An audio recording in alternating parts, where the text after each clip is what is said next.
এই অদ্ভুত প্রাণীটার কথায় পরে আসছি। বান্টু উঠে পড়েছিল, তাই বান্টুকে খাইয়ে দিলাম, আর সাথে আমরা একসাথে জলখাবার খেয়ে নিলাম, লুচি আমার তরকারি। তারপরে বাজার থেকে এনেছিলাম একটু মাটন। তো প্রত্যেকবারের মতন ঘরে আমি থাকলে মাংস বানানোর দায়িত্ব আমারই থাকে, তো আমি বড়িয়াভাবে ম্যারিনেট করলাম আর করে বসিয়ে দিলাম, আর মাটন রেডি হয়ে গেলো। সাথে ছিল পোলাও আর ভাত। আর এই যে মাটনের আসল চেহারা, আর এই হলো খানেওয়ালার চেহারা। আর আমার লুচিটা মাটন খেতে পাইনি, তাই মন খারাপ করে মাথা ফেলে পড়েছিল। আর তখনই আমার কাছে একটা ডিমান্ড আসলো। ডিমান্ডটা হলো,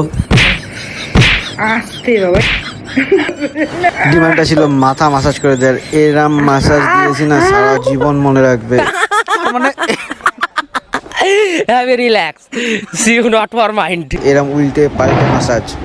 আর এগুলো করতে করতেই হয়ে গেল দিন শেষ। তো দুজনে একসাথে ডিনার করতে বসলাম। আর মাঝে মধ্যে ওর একটা স্বভাব আছে, বিয়ের ক্যাসেটটা চালিয়ে দেয় আর খেতে খেতে দেখার। তারপরে ও ঘুমিয়ে পড়লো, আর আমিও বান্টুকে কোলে নিয়ে ঘুম পাড়াতে পাড়াতে ঘুমিয়ে পড়লাম। Good night. खत्म। Bye bye, tata, good bye.